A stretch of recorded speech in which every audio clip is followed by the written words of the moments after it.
Welcome to Radio Week. Thank you to everybody joining us today, wherever you are in the world. Thank you for registering. We appreciate it. We do this every year as RedTech, and we're delighted to have you on board. And if you've never been here before, it's a simple concept. We try and locate and find the best experts from around the world to talk about specific topics that we know you're really keen on. So, for example, this week, tomorrow, you hear about studio building, whatever kind of budget you have. The next day, disasters. How do you look after your people and your equipment and your studios? On Thursday, AI. What does it mean for radio broadcasters and audio broadcasters around the world? How is it being used? How is it from an ethical perspective? And then we end on Friday with monetizing your digital audio. But we start today with something a little bit different. We're going to learn from Jason Bryant, who is the founder of Nation Broadcasting in the UK, about his journey taking his radio group from being an FM broadcaster, and it's a journey because he's still on it, and taking them from being an FM broadcaster exclusively to now being a fully fledged digital and FM broadcaster. And that's really exciting. We're also delighted that XPeri decided to pay for this. Thank you, Joe D'Angelo, who made this possible. He's the Senior Vice President of XPeri in the US. And as we have this discussion, you'll discover lots about Jason's story, but you'll also understand the kinds of technologies that are necessary for you to think about as you make this transition. Because in reality, while right at the beginning in the FM era, we were very much a hardware business, today software dominates. And if you don't understand how important software is, you're stuck in the dark ages. So let's not talk anymore about my intro, and let's get into also telling you, very importantly, wherever you are in the world, one of the things that makes this kind of engagement, this panel, worthwhile is if you ask questions. We have some ideas of things you may be interested in, but only you can make it exciting by saying, hey, I want to know this, I want to know that. And that's why Jason and Joe are here. So let's get started. Firstly, Joe, we've already introduced you. Can you give us a sense of how different the world is today from when someone like me was running radio stations in the 90s and the 2000s? Yeah. It's a completely different world. Give us a sense of that. Yeah, good morning, everyone. Good afternoon. Omar, thanks for pulling this together. Jason, great to see you. Look forward to the dynamic conversation. And, as 2025 just started, you kind of look back at the last 25 years of technology and the impact it's had on this industry. And it has been significant. It's a little bit shocking when you think about where we started the millennium and where we are now. For example, there are over 5 billion smartphones in use right now, 500 million Alexa devices. And even in North America, we have 120 million cars on the road with HD radio. So the landscape has changed dramatically. And if we go to the first slide, I'm going to just pop up a couple numbers to try to have some fun with everyone. So next slide there, please. You'll see some numbers, some small, some big. But what do they represent? 12, 900, 41 and a half. Let's go to the next slide and unpack them a little bit. So there are basically 12 large global, or in some cases regional, like SiriusXM, digital audio platforms that are competing for your audience every day. Those 12 platforms, and I'm sure there are probably hundreds more when you get into individual smaller technologies, have 900 million registered users. And the scary thing is if you look at just the revenue generated from those audio platforms, so Apple's music platform or Spotify or Amazon's music platform, they account for about $42 billion. Which when you compare that revenue against the global broadcast revenue from both commercial and public service broadcasting, that accounts for about 97% of all the revenue and all the funding available to broadcast radio around the world in the hands of 12 companies. Let's go to the next one. And they're everywhere. Those companies have built technology to be everywhere your audience is. They're in the home, they're obviously in mobile, and more, they're in the car. In fact, I would say in modern cars, every modern car has a digital capability today. And what we're going to talk about today is over the last 25 years, how as a broadcaster that's really leaning forward into this technology and these opportunities, looked at this landscape and what steps have they taken to ensure that they compete on equal footing and they're able to exploit what they do best, which is connect with the local audience. Let's just close out this section. And then if we go to the next slide. Here we are with Jason to tell his story. So Jason, why don't you introduce Nation, and I'll let you and Omar get on with the fun part of the session. Okay, well, thanks for that, Joe. Well, that time span is exactly reflects our growth. Nation started in 2001. I like to think of ourselves, so we're almost into our 25th year, been going 24 years. And I like to think of Nation as the largest UK radio group not owned by a billionaire. So we are independent. We're sort of number 4 behind, obviously, the big guys. We obviously compete with the BBC as well. And while we compete with Global and Bauer, we also work with them. So Global sell our digital streamed inventory through DAX, and Bauer represent our stations and our inventory for national revenue in Radar through the agencies. And we've grown from a single station in West Wales, Radio Pembrokeshire, which launched in 2001, 2002. And you can see today we've now got a lot of stations which are across the UK and on digital platforms. And really, the journey for us, as you say, started on FM, where we were all very much in that walled garden where you had a license and you pretty much had a local monopoly in there. And we've seen, the growth through DAB, the changes over the past sort of decade or so with DAB, and more recently, in particular, the last 5 years, streaming. And we've embraced it. We see that we can only grow. We see it as opportunity. And actually, ahead of this, I was looking at some of our numbers. In the last 4 years, our total audience has increased by 50%. So while those big numbers, those giants who we're competing with for attention, they're all out there and everyone's competing with each other. But within that, we've been able to grow our audiences. And obviously, if you can grow your audiences, you can increase your revenues as well. Give us a sense of that, Jason. So as an FM only broadcaster, can you say this was the size of our audience? When we added DAB, yeah, sure. This is what happened. And when we became also a streaming company, what happened then? Just give us a sense of that. So we'd have, back in the day, crikey, Radio Pembrokeshire would have had an audience in the what? And it was a very successful station. It's still going today. It's still a successful station. But it has an audience of tens of thousands, for example. But moving forwards, as we've scaled up, as we've added more businesses, and we're now very much a UK-wide operation. We operate in every UK nation, and we've got sort of major areas of broadcast in London, in the South Coast, in Scotland, in Wales, and we've scaled up to we're hoping to break the 1 million listeners this year, but we're currently at around 850,000 weekly listeners, 6 million hours, and that's grown, as I said, by 50% in the last 4 years. We were at 4 million hours in 2021. So that growth has come through. And actually, I was reviewing our January stream numbers this morning. They were a new record. So right, bang on cue for this presentation today. We've gone through 4 million streamed hours for the first time, monthly hours, which is a great number and represents, a part of our audience. And that number's only going one way. So we've wholly embraced streaming.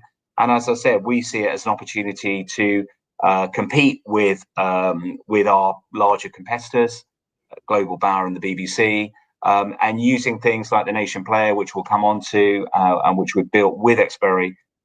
That's a fantastic platform for us to really go out there and grab even more listeners and even more listening hours. Jason, very obvious question that comes from, and I'm going to come to you, Joe, because I know you're burning to bring something up. But the obvious thing that hit me was when you kept mentioning the BBC, Global, and Bauer.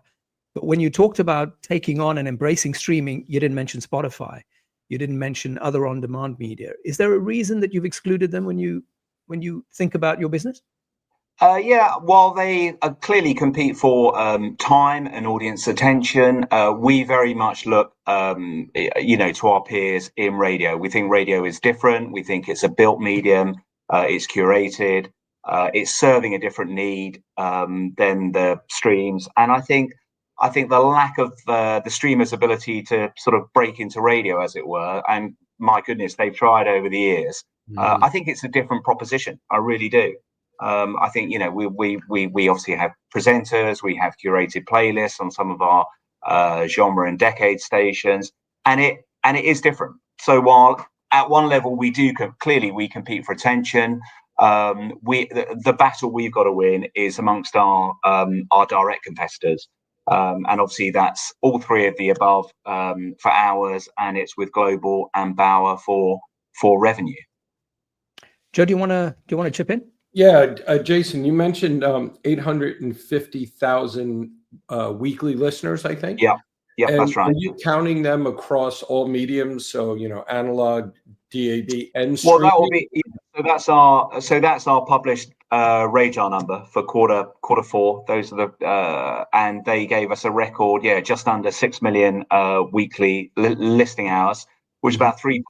I think it's nearly 3% of the total commercial audience. So we are tiny against the big guys, but we aspire to get bigger. And obviously, streaming hours and the data that gives. I know we're going to come on to some of the stuff that we use the streaming data for, but that really is interesting because it gives you direct data, direct stuff that you can utilize, and it gives us and our clients and our listeners direct accountability for what we're doing.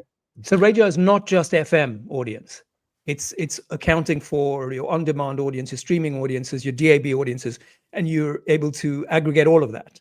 Sure. So that is the aggregated published radar number across all of them. But my hunch is that it doesn't catch everyone, because obviously that's listeners who are listening for at least 15 minutes a week. And as we all know, some listeners, they dip in, they dip out, they move around stations. So it's never able to capture everything. But clearly that's our trading currency and an important number for us for our national revenue in particular. So let's pause there because I want to remind the audience that you don't just have to listen. We very much expect you to participate. If you're on LinkedIn, there's a way for you to comment and ask questions.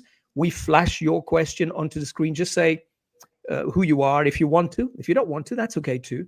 Pop that in. We'll put that on screen, and then Joe and Jason will respond, answer those questions. If you're on the StreamYard platform and that's how you're watching, again, there's a comments bar. So if you've got questions, if you disagree with anything anyone's saying, we love disagreement because it makes it more stimulating. Feel free to put that through. We'll pop it on screen and we'll deal with the issues that you're interested to know more about. Or if you have a contrarian viewpoint, we're really interested in what you have to say. So please participate. Really important. So Jason, another question for you. As you made that decision, it was kind of inevitable. You're seeing these opportunities emerge, new platforms. You've got to be on the internet. Everybody's going there.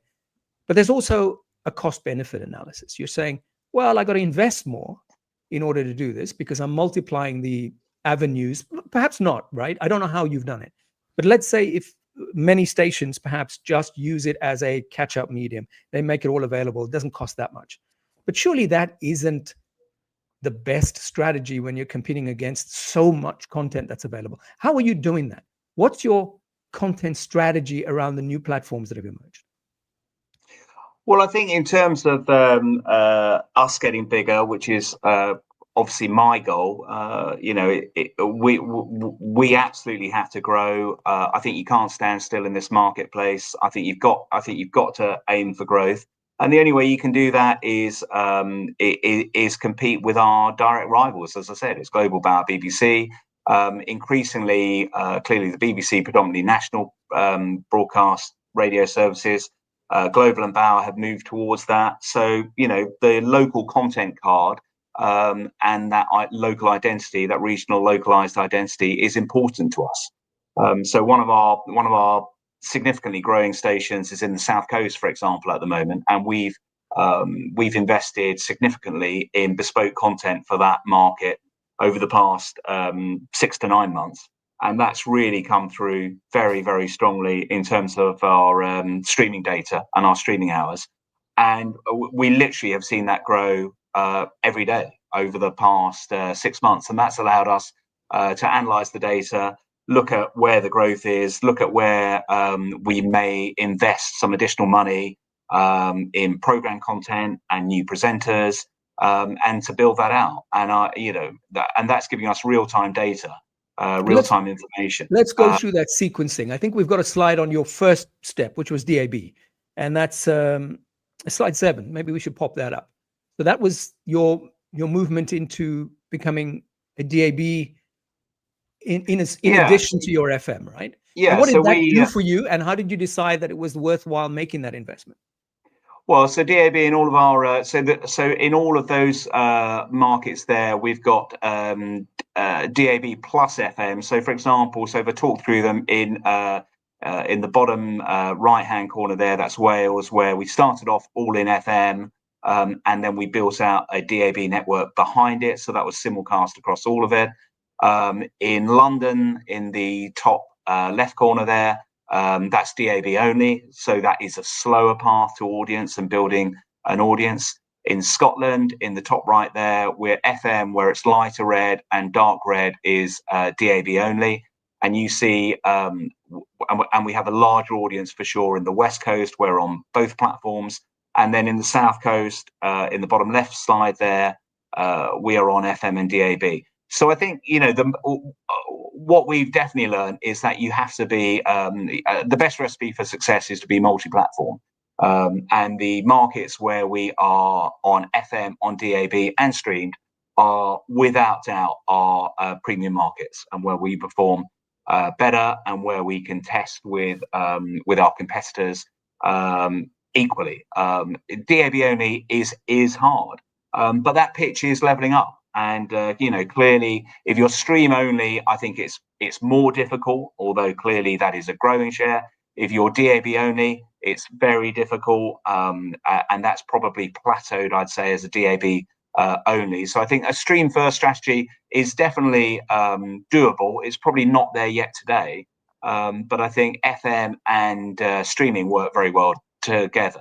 So our view is that as long as you can reach a lot of people for a relatively cost-effective amount of money, then we're always going to invest in that. And clearly streaming is probably per listener the most cost-effective way of reaching our listeners. So, sorry, go ahead. Finish that thought. Yeah, no, I was just going to say, I just think it's important for anyone watching that they embrace a multi-platform delivery strategy as much as they can. Clearly the big FM transmitters are expensive, large scale DAB transmitters are expensive, but if you're going to build an audience and be as available as you possibly can be to your listeners, then frankly you do have to be on all of them. But as you think about moving from FM to adding DAB to then adding what the internet makes possible, broadband, does that change your content strategy? Does it change production? Does it change any of the essence of what it was that you were doing when you were an FM business only? What does it change? Can you tell us? Well, I think what has become more apparent across the business is that we absolutely, we always weigh up the bang for a buck and what we're getting. And I think the larger transmitters, as I said, I think whether they're DAB or FM, I think, they are still great at reaching a lot of people. Interestingly, I'd say, we have started to turn off some of our smaller FM relay transmitters. And we've been one of the first UK groups to actually do that. So we are already starting FM switch off in effect. And, so for example, small FM infield transmitters where we already have DAB coverage, and obviously streaming is everywhere, and they're maybe serving, I don't know, sub 50,000 people. then we are starting to look at those, and we're doing a cost benefit analysis of switching those off. We are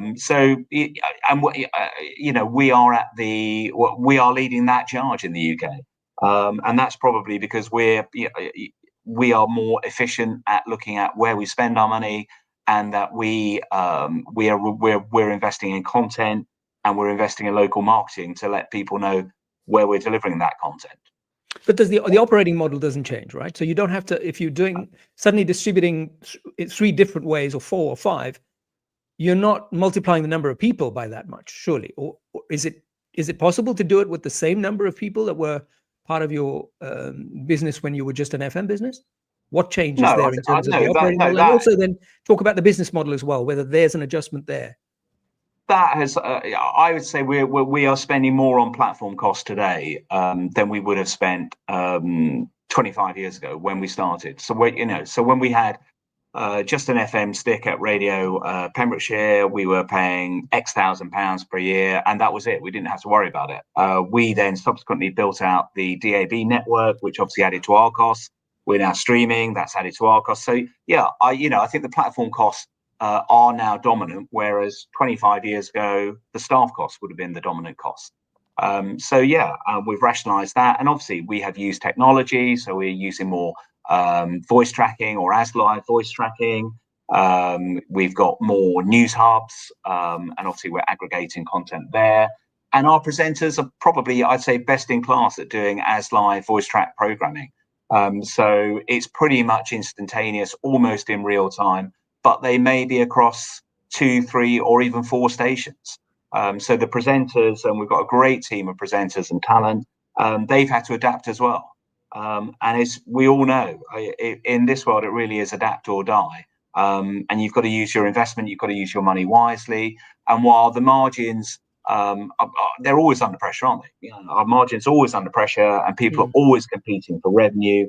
The fact we've been trading almost a quarter of a century shows that we must be doing something right.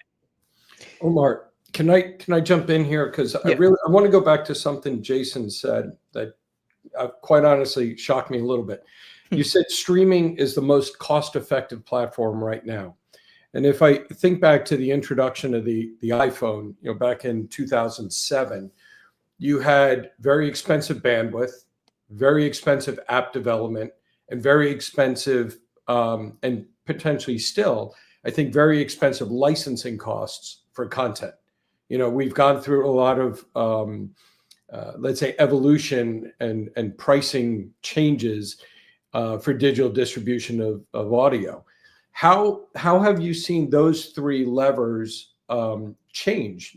Cost of bandwidth, app development cost, and then specifically in the UK, has there been any change in the cost of digital licensing around music primarily?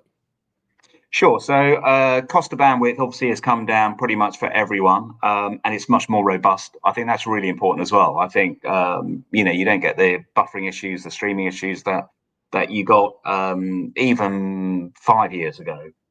So I think the robustness of the platform is now second to none. I think the audio quality is fantastic. And in fact, just as an aside there, we use and we've been probably ahead of most of our peers in this respect, is we have used streaming as part of the chain of the broadcast chain.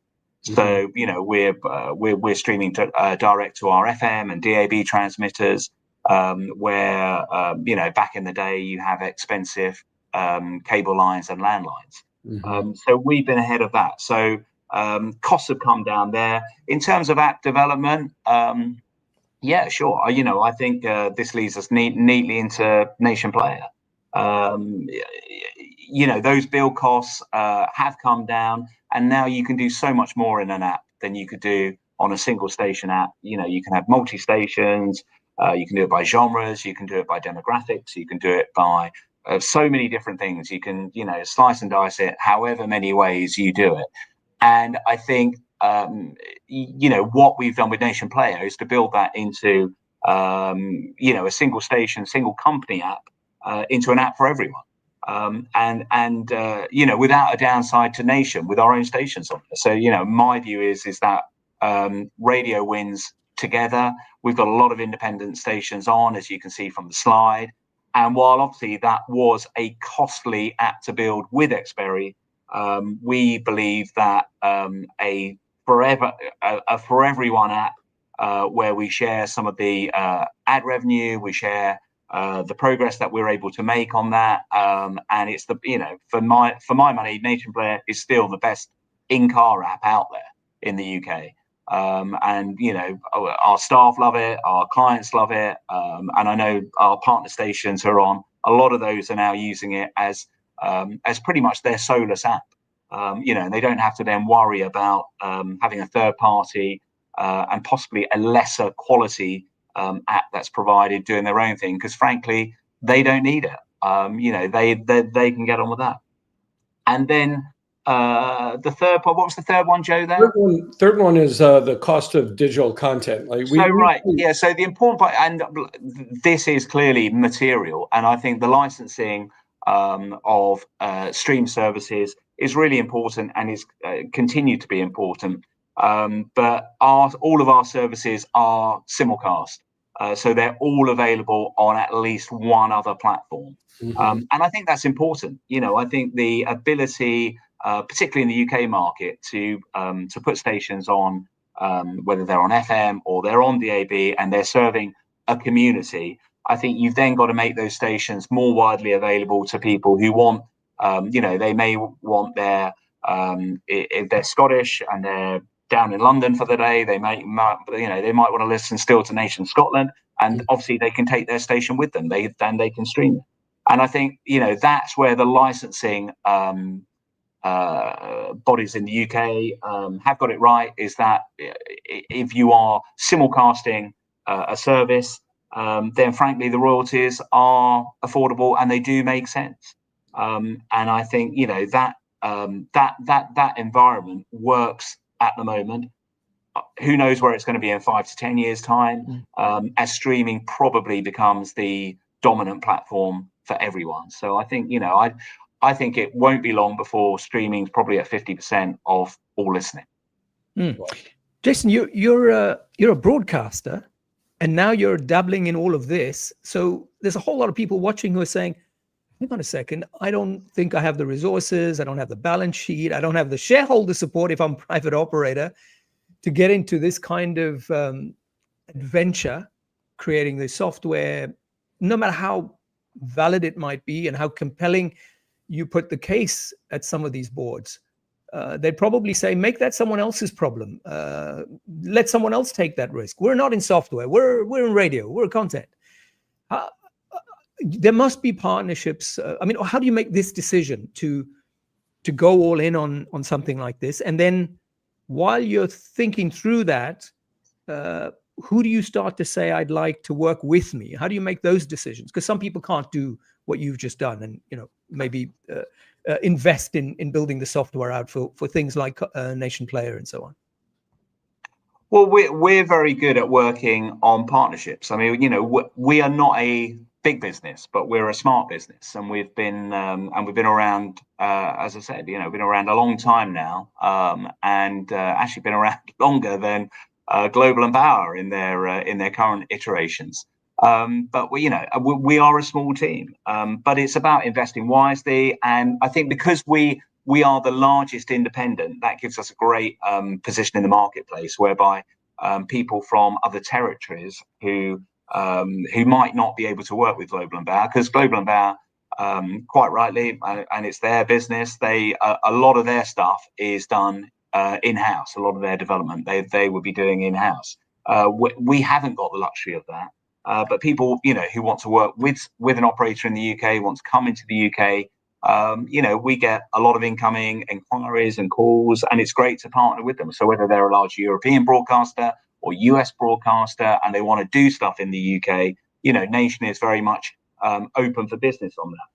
From the other side, looking up, if you're a little guy in the UK, then you can work with us and get your station on the Nation Player. You can have a best-in-class app and do that. And I think if you spoke to any operator in audio, radio, anywhere in the world, pretty much, but particularly in the advanced markets such as the UK, the US, I just think, some of the mistakes that we've made were just not getting on with things quickly enough. And I think, I wish that we'd have built out and built up the Nation Player, for example, maybe 5 years back. And what big because, it was still there. The market was still there. I think we probably waited a little bit too long for that. So what were the consequences? Because you waited, what were the consequences? Well, I think our share is going to be, without doubt, our share of the market will be lower than it could have been at this point. We can still catch up. I think you've got to start these things sooner rather than later. I think the only bets you're guaranteed to lose are the ones that you don't take, aren't they? And we've undoubtedly got some of this stuff wrong over the years. But we have positioned ourselves well against pretty significant operators who are our competition. Mm-hmm. And if we can be the challenger operator of choice for people to work with in the UK, fantastic. That is a great position for us to have in the marketplace. The big advantage, though, that you have, Jason, is you control the purse strings, right? Because you own that business. I do. Now, a lot of the people watching may not. So that's where we go back to finding the right partnerships. And that's something I want you to talk about, is how you consider who to work with if you can't get the support of a board to go ahead and make the kind of investments you've had to make for your own software. Joe, you want to chip in? Yeah, I just want to add a little color to that question, because it's something we think about quite a lot especially when we look at sustainability. What we do as a partner and why we're so grateful for the relationship with Nation is we do what we do well, our partners do what they do well. And we do it in such a way that there's a sustainable business model to protect the platform. And whether that's in car or in mobile, we take that same philosophy into the ecosystem. And we have been extremely successful in deploying our platform in partnership with broadcasters, where their participation does not become a financial burden, does not become a drain on their resources. And that gives them the opportunity to then focus on what they do well and let us focus on what we do well. And, the work with Jason, while we've known Jason and worked with him for years, the decision to partner on Nation Player was made around this time last year. And we were able to launch in a matter of months, and we've scaled the platform. I think it's a great success story of that right kind of collaboration, where we both bring our expertise, we both bring our relationships to market, and then it blossoms. Jason, give people who are watching some guidance around how your thought process when choosing partners. It doesn't matter that XPeri is sponsoring this. There must have been reason. You would have done this because it's the right thing to do for your business. How did you get to make the decision? Because there are lots of partners for software. And you've got to then, you might have a criteria, you might have some kind of cheat sheet. I don't know what you have. So give us some idea of how you think about what you need, and then how you go about choosing who's best to partner with and cooperate with. Well, without it being a cliche, I think it has got to work for both sides. And I think you've got to look at what you want, what your partner wants. And obviously there is inevitably a financial aspect to it as well. So I think, as I said at the outset, we are very focused on growth. We want to grow this business. We want to get to 5% of the UK market. Which doesn't sound a lot, but that would be meaningful. If we can have 5%, we're about 3%. Okay. And if we can grow that pie, we'll grow our revenues and get that virtuous circle heading onwards and upwards. So I think what we look for are, frankly, the bits of the business that we can't scale ourselves, we can't do ourselves. If we'd have looked at building Nation Player ourselves, we'd have been looking at an investment in the tens of thousands of pounds. And as Joe said, I've known the guys and the team XPeri and All in Media for a long time, and we worked out a model that worked for all of us, and it fitted their strategic goals for the UK market. It fitted our goals to get an enhanced player up. It meant that we were able to offer third-party businesses a platform to come on board with us, and importantly, it's a platform that can just keep growing. It really can, and I think it's a model that's exportable to other markets as well. I do think it would work well in other markets. And while we're at the moment we're only looking at the UK market, it would be great, for if we were to be involved, if Nation were to be involved in looking at some of the others overseas in time. And while that's for another day, we are ambitious. We are always ambitious. So I think tech is always something we're looking to partner on. And then I suppose the other one would be predominantly areas of revenue that maybe aren't on station, aren't traditional areas of revenue, that are whether they're sponsorship, promotion, or traditional advertising. I think if people are looking to trial things in the UK market, and we're always looking to increase our revenues, then we would look at that as well. So let's segue straight into the revenue part before we get deeper into understanding analytics, for example, behind the DDS platform that you guys have used. Tell us about how many I don't know if there's an answer to this question, but how many partners is optimal that you can manage? So you've got a partner for your distribution, maybe for your in-car. Do you have software partners for the revenue side? Are you doing attribution? Tell me how you're working on the revenue side. Is there something different that you're doing? No, I wouldn't say it's different. I just, as I said from at the outset, we work with our two largest competitors. We get DAX sell our streamed inventory, and obviously that's owned by Global. Bauer sell our national audiences that are recorded on Radar to the national agencies. And so, we get a share of those revenues. They get their commission in return. So frankly, you've got to be grown up about it. We're very happy to share our info and our data with those guys. They know what we're up to. We don't so much know what they're up to, but as long as the check arrives at the end of the month, that funds us to do other stuff as well. So I think you've got to be. I'm smiling about that, Jason, because I know how people think about sales houses owned by other broadcasters and saying, I cannot give my sales to them. That would be the most insane thing that I could possibly do. So you just said you've got to be grown up about it. But when you think about the risks of that, I mean, there are enough walled gardens to protect you. Were you happy with that? Look, I'm very happy with it. Global and Bauer are great operators. Okay. They're fantastic businesses. They've got some great people there. So yeah, so why wouldn't we? They want to win. They want to win in their businesses, and they've got much bigger businesses than we have.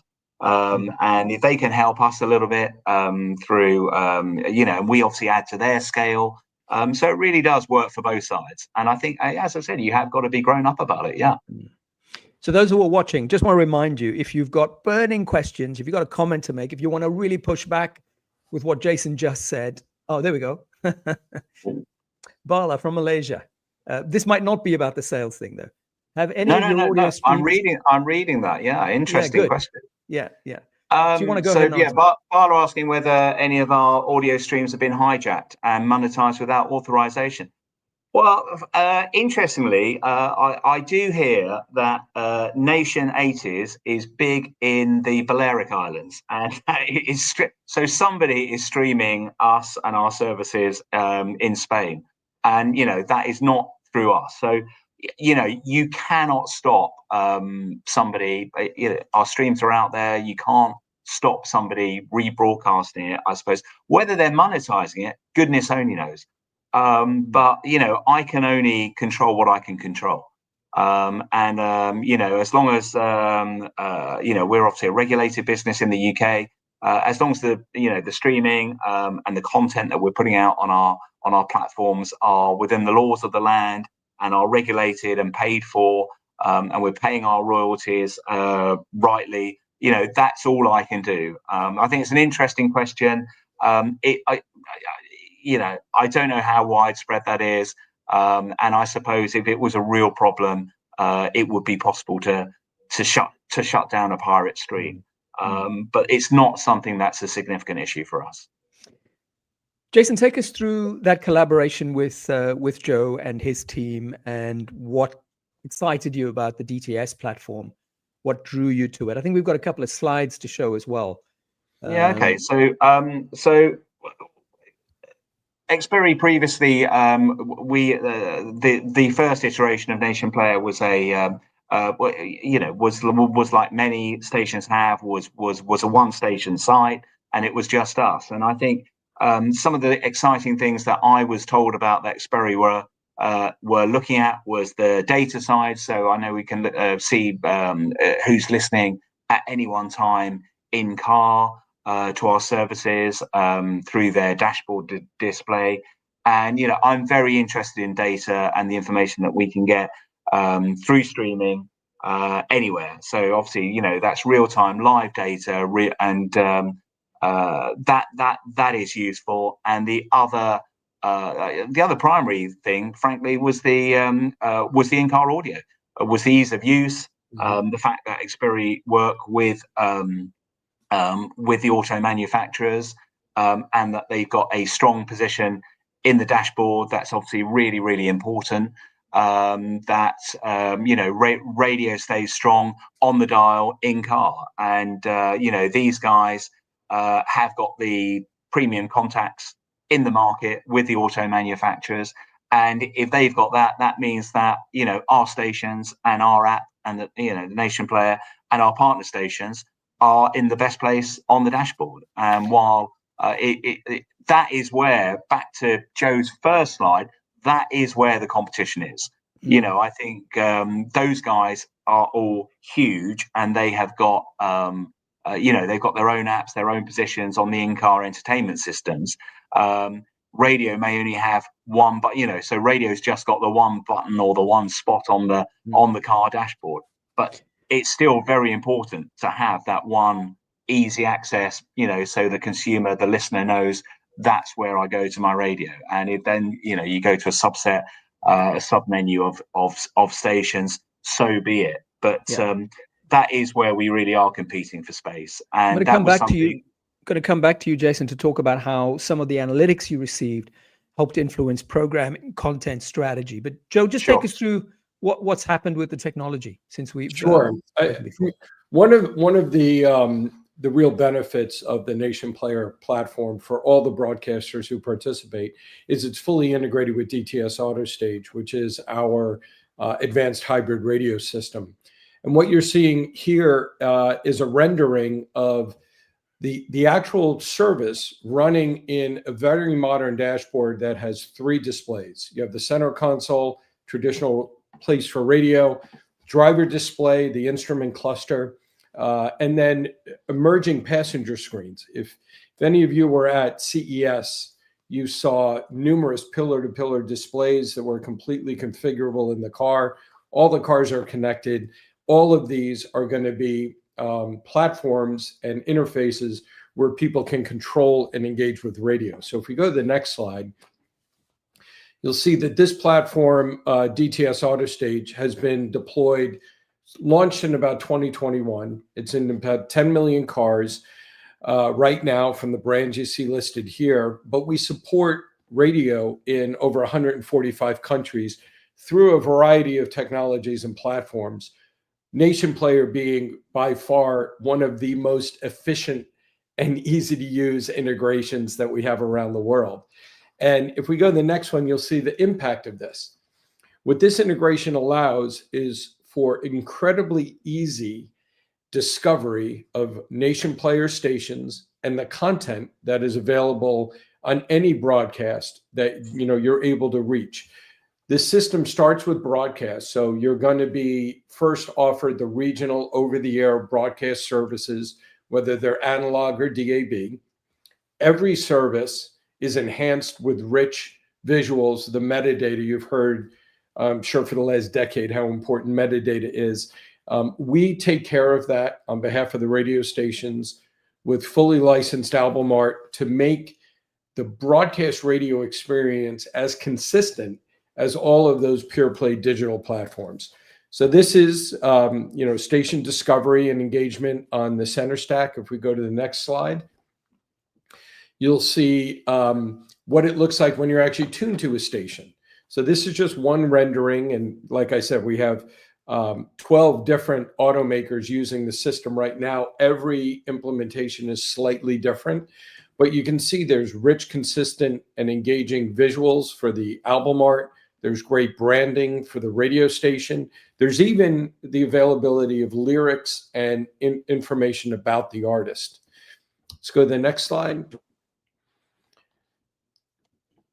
There you are in the instrument clusters. So the driver has a glanceable reinforcement for their radio station engagement and the content. So they look down, they're able to see what station's on air, what content is playing. This is extremely valuable to the record labels and the music publishers where they're trying to build brand and awareness with their artists and writers. We'll go to the next slide, please. This is the relatively new view. This is for the passenger or rear seat, and this is our on the radio display.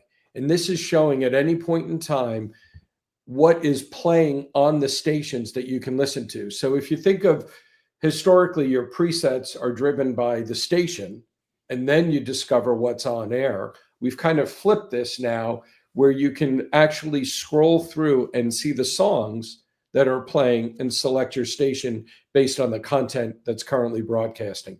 It's very engaging. It's not for the driver, it's for the passenger or rear seat at this time. Let's go to the next slide. And this is just a close-up view of the passenger display where they can really engage with the programming. There's actually even a gaming and contesting capability within this passenger display. Next one, please. And I'm going to transition back to Jason because what you've seen is a connected broadcast radio experience, and that connectivity is critical. The connectivity not only enables us to deliver all that rich and engaging metadata, but it allows us to measure and track when, where, how, and what the audience is listening to. We aggregate all that information and we then make it available at no charge to broadcasters so they can better understand their audience, understand how they are engaging on their broadcast platforms, what programming is really resonating with them, and make better radio, optimize their infrastructure, could curate their metadata better. It's a very, very powerful tool. And what's very exciting for us is this is radio's view of big data in the broadcast space. And what I want to put a number behind that. Every week, we are measuring over 3.5 billion engagements with radio. That means the car is tuned to radio.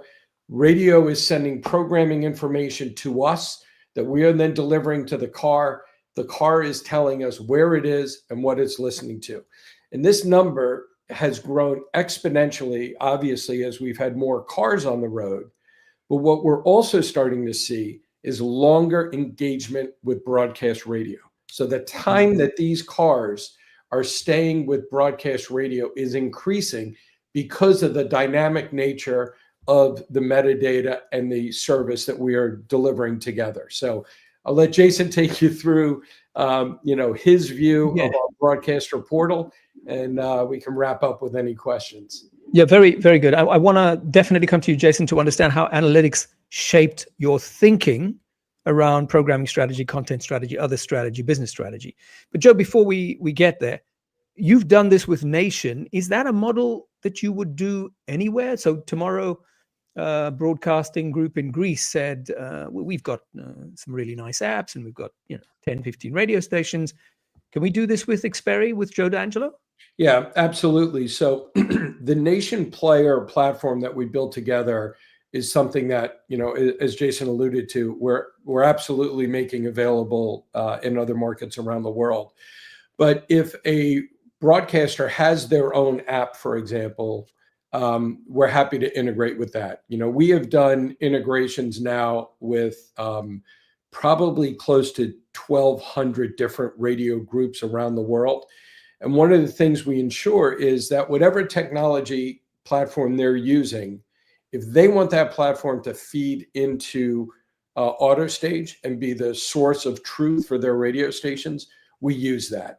And, many people on the call or on the session are probably already integrated with us. But if they're not, just reach out. This platform is free. There's no charge to be on this. And like I said, we're live in 144 countries. The Nation Player it really ups the ante and provides additional value, because not only is that platform free for broadcasters, like I said, and it integrates with AutoStage, it is a revenue generating business model. We have built it from the ground up to deliver commercial opportunities for radio stations, not only on their linear programming, but also their on-demand content. The integration with DAX is something that we've done from day one, and there are other programmatic platforms around the world that we are also integrated with. So I'll go back to my earlier point about partnerships and the strength of partnerships. Broadcasters are capital constrained. They have to be very judicious about where they deploy their capital. They should deploy capital where they can add value. Doesn't make sense to try to be both a broadcaster and a technology company at the same time. I really believe that is a misappropriation of funds, and it's unnecessary. Radio stations don't build their own Facebook. They don't build their own X. They don't build it.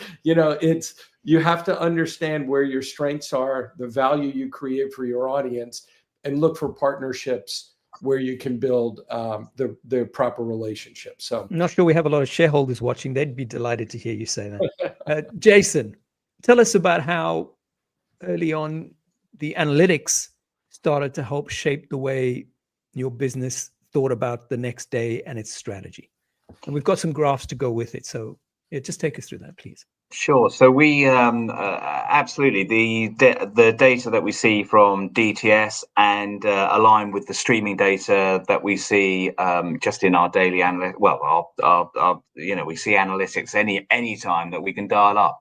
But we were aware from some of the changes in the marketplace, particularly in the South Coast, is a live example for us, where we saw streaming dramatically increase over the past 6 months. And we have used that data to inform our programming strategy, frankly.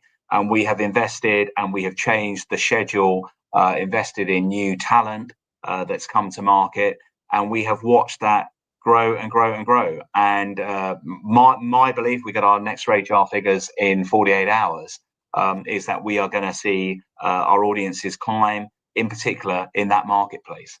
And previously, we'd have been blind to that. We'd have had to wait for the radar data. We'd have been in delay. You're always looking in the rearview mirror, aren't you? I think that live data is a fantastic tool for us as business owners or as program directors or commercial directors who can show clients what's going on. So, the heat maps that and the data that DTS generates and shows where people are listening live to your radio station is really, really useful. And the other thing that it gave us as well is we've used it to look at our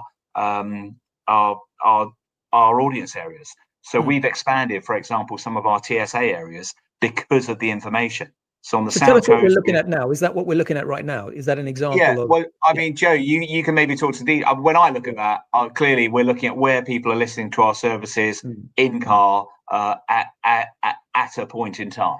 Yeah, that's absolutely right. So we generate these heat maps that represent where the cars are over, in this case, it's usually a week period, but you can select any day of the week and aggregate different days if your weekend behavior is different from weekday. We also allow broadcasters to look at what part of their infrastructure is being used to deliver the signal. So in the case where Nation may have FM and DAB simulcasting. They can look at one or the other or the aggregate of their audience. We're now combining that with the IP data from the app. So you're really going to get a full picture, not only of in-car, but also mobile listening. And, broadcasters around the world use this data very differently. If you're a national broadcaster and you have hundreds of transmitters, you're going to interrogate this data very differently. If you're, let's say, a US broadcaster and you have a main signal and maybe repeaters that go out into a market, a lot of broadcasters are using that out of market data to drive sales in a market where maybe clients never believed they had audience. So they're able to substantiate audience presence in the market adjacent to the advertisers. Mm-hmm. So it's extremely, extremely valuable. And to my knowledge, there's never been anything like this that gives you a near real-time visualization of where your broadcast audience is actually consuming your content. You just said something that mobile data, you're going to be able to aggregate that, huh? Well, again, because of the relationship we have with Nation Player, right, and this partnership that goes from the IP mobile platform to broadcast, right. Okay. We're able to do things very differently. It's a very unique partnership. It's a very powerful platform. As you may know, we have about 3,000 broadcast radio customers around the world using our app platforms. We're looking at how to provide a consolidated view and, most importantly, create a consolidated methodology. Because right now, broadcast audiences and IP audiences are measured, targeted, and delivered very differently. So we have to make sure that while we bring these two platforms together to represent an integrated audience, we're doing it in a way that is actionable by the industry that wants to buy and speak to that audience. And that is, there's a lot of partnerships going on around the world with XPeri and other companies to get that right. So it's a blending of methodologies, it's a blending of technologies, but I think it's extremely powerful. And what it will do, in my opinion, as Jason continues his journey from broadcast to IP, it will inform that journey from a customer and a revenue perspective, unlike anything that's been even conceived of. It'll give him complete visibility and the ability to measure the impact of making an audience transition and changing the way a buy is presented to an agency. I think it's almost critical to give you that business view of your audience as you manage the transition. What are we looking at here as we round up the analytics conversation, Joe? This is what we call top charts. This is just simply a view of the songs that were listened to most by the audience in car, and it's really just to inform the program director. What you'll see, I think, in most of these reports is the top charts match the rotation and the schedules. However, program directors do see surprises in here. They will see songs moving up and maybe aging out before they think they should. So they're getting, let's call it this is to fine tune your schedule. Jason, are you guys, your program people using this to guide their decision making? They certainly have a look at that in terms of their A-list stuff. Yeah. Right. So earlier on, you said, Jason, you said that you are expecting a big jump in the radio. Maybe I'm exaggerating when I say big jump, but you're expecting. Oh, no. Wow. Okay. So can you explain what the analytics did to give you the confidence to make that statement? They increased 100 times. I mean, we looked at our streaming. It was up 10 times within 2 months, and it was up 100 times just on one stream within 6 months. And that gives me while that we might not get that instantly in Radar because it is a slightly retrospective way of measuring. It's coming. And I know that, we are going to get a growth in 48 hours when we see our radars on Wednesday. But I think that's probably built in for the next 6 months here. So we'll probably see the full effect, I don't know, maybe in the summer or certainly by Q4 when we see those numbers. And it's directly informed our decision making in terms of programming. And obviously, the other thing we're able to say to clients is that, if you're buying today, you're getting a great deal because we know the audience rates are going to go upwards. Mm-hmm. And what's still missing?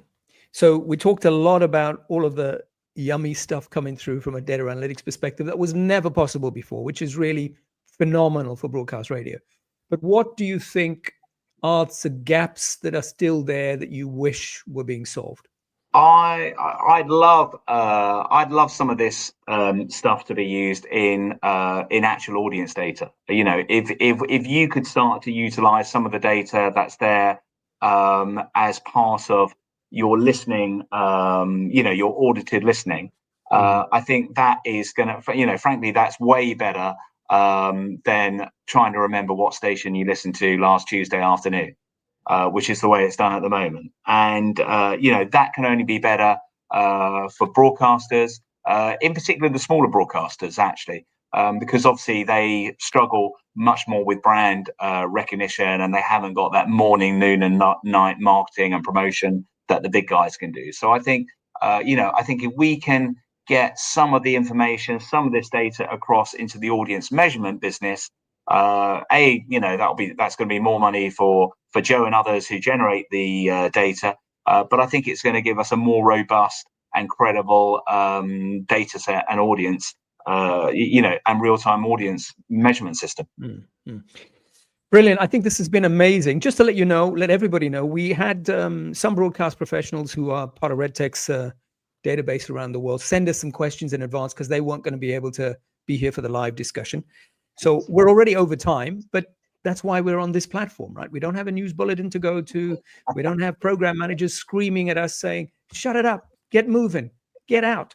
So we're going to go through these, but let's go quick fire as succinctly as we can, if possible. So one of the questions, in the panel's opinion, the single most impressive application for digital audio, particularly for niche formats? Nation Player, clearly. Clearly, there's only one answer there. Yeah. All right. Well, I did say be succinct. Joe, if you want to add something. Yeah, no, I agree because, I think Nation Player has hit the right balance of niche format and aggregation. It is the go-to place where you're going to find a wide range of content from, a lot of very, extremely qualified and I think, hyper focused programmers. Right. Okay. Second question. Is there anything that Nation does? And I think this must have come from, one of those stations, independent stations again, around the world that are competing against big giants around them. The question was, is there anything that Nation does for their audiences, especially to improve their lives, that big corporations like Global and Bauer can't do? Not are not doing, but can't do. I think that has. I mean, that has changed directly recently with regards to the new media bill that's come through in the UK. So everyone, as I said, they've moved to national content. That means that we're able to focus more on local and regional content. And we're giving. Some of the text that we get, some of the feedback we get on social platforms, and people talking about us on third-party platforms is incredible, where they're saying we have literally filled a hole, we've changed their lives, we're putting good back into something that people have lost. And I think that's all about local content, it's local news, it's local traffic, but actually it's more about local voices and local company. And I think that is, that clearly leans on radio's heritage and traditional strengths, which has always been, it's been a company medium, hasn't it? It's something that you have with you, that you feel attached to and personal about. So I think we are able to do that. I think we're very much closer to our communities than the big guys, and that's just the thing that we're able to do as a more regional and local focused broadcaster. This one should be pretty simple. DAB surely is not the answer for most countries, particularly those that are emerging economies and so on, because obviously it's an expensive technology, and that there'll be a quick jump directly to the internet. Makes sense? I think I probably agree with it. I think, I think DAB has been useful to increase choice as a broadcast technology here in the UK and in other developed markets, particularly so DAB+. And I mean, I've been involved in that game, writing license applications and winning them for 25 years. 1999, I think, was the first one. 1999, 2000. So it's actually not a new technology, and I think we've got to be honest about that. But it's a robust technology and a robust platform, and obviously in car, it's also worked pretty well. But the rise of streaming is relentless and inevitable. And as I said, I'm pretty sure that in pretty short order, streaming is going to be the dominant platform. And once that goes through 50%, I think DAB will diminish pretty fast. Okay, last two. These are difficult ones, actually. Do you have a real example? This is from Mark Gilman, one of our subscribers from the UK. Do you have a real example of a cutting-edge content strategy for digital audio? I think it's just investing in well-known, much-loved voices. I think while that's not that isn't cutting edge. It might fall under bleeding obvious. But it's stuff that people is a little bit out of fashion actually. And I think if we're doing the zigging while others are zagging, I'm happy to do that and provide that choice in the marketplace. But I think radio is a simple medium, isn't it? It's about getting content, whether it's music, speech, or whatever, from one place to a listener as simply and as cost effectively as possible. So I think radio done best is simple. Omar, Joe? Let me jump in there with two examples from here in the US with HD radio. So we have the HD radio has these multicast capabilities where you can add additional programming around a radio station or a traditional analog broadcast. In Nashville, two formats have launched that I think are pretty unique. One is Nashville Songwriter Radio, where you're actually showcasing and helping to bring light to the talent in that community. Songwriting in Nashville is obvious. And now, rather than looking at the artists to bring the songs out, you're showcasing the songwriters that create the lyrics and the music behind the artist. So it's a great thing for that market that is connecting the creative community with the audience and even the industry differently. We also have a station down there called The Hill. The Hill is a local high school. So what they've done is they've programmed this station to kind of meet the demographic of the high school, but they're also giving the high school access to the microphone. So students are using that radio station to learn how to run a radio station, to even sell advertising, to speak to the audience. It's a very unique use of broadcast technology.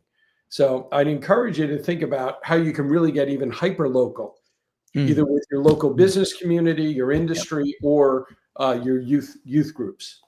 Yeah, those are great examples. Thank you. In fact, I think that segues well to the final question that we received. When you design, develop content for digital platforms, do you still work with the traditional format, like 3-hour shows, 4 breaks an hour, 12 songs an hour? Does the model change? If so, how? And I'm assuming infinitely changeable, right? Yeah, I think that's right, and I think that does change. I think I think in that world you've got infinite choice, and I think it doesn't matter so much if you've got longer shows. I prefer content to be put into those shows, but obviously you can use voice track technology, and you can put content in different ways and use different. We haven't even touched on AI voices as well, which is clearly coming down the track at us, and we are starting to trial with. But it's not there yet, and I'm not sure it will be. You know, I think it's how you use AI, maybe in the broadcast chain, maybe as something that is going to be more relevant. But nothing comes close to somebody who's knowledgeable about the music or the area or the passion project, whether it's, you know, or the niche music genre that you're talking about. I think that's always going to outwin other things. So I think yeah, you know, I think things are flexible. I think you can change around the formats. Clearly, the ad breaks can come at different lengths. You can insert additional ad streams from third-party sellers, and you know, I don't think that matters so much, because in the stream world, the streamed environment, where people have chosen you, you know, not from maybe one of 6 stations in a market, but you're one of you know, 1, 2, 3 of 300 or 400 stations. People have chosen you for a very different reason, and they're probably willing to stick with a longer commercial break or do things in a different way. But I think you've got to try. Everyone's trying different things, aren't they? Everyone's trying different models. And the great thing that you will see is that you can look at your own data, your own streaming, your time spent listening over a day or a month or a week, and that will inform your future decision making over the format that you're putting out.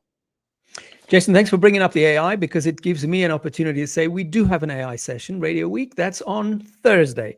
So it's the same time. It depends on where you are in the world, but it's from 3 to 4, can go longer, Central European time, Paris time. But 9 a.m., I think, Eastern time, where you are, Joe, is when we start this every day for this week.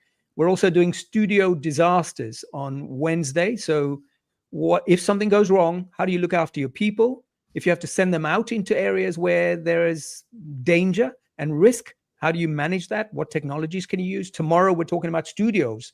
You know, how do you design studios today in the 21st century when so much more technology and so much more software is available? Can you do it at a lower cost? What kind of budgets do you have? What's necessary? What isn't? What can you leave out?